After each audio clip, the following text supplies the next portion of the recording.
La, kasama ho natin siya. Palagi. Dito, oh.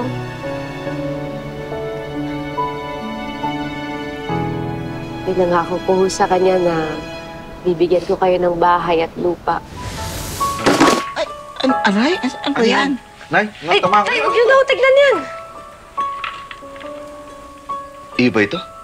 Atin yan, Tay. Eh, syempre, tapos na ako ng high school. Wala na po akong nagagastusan. Kaya, nag-ipon ho ako para sa lupa at bahay natin. Mahirap din po kasi ng umuupa. Sana, nakangiti siya ngayon sa langit dahil natupad na yung pangako ko.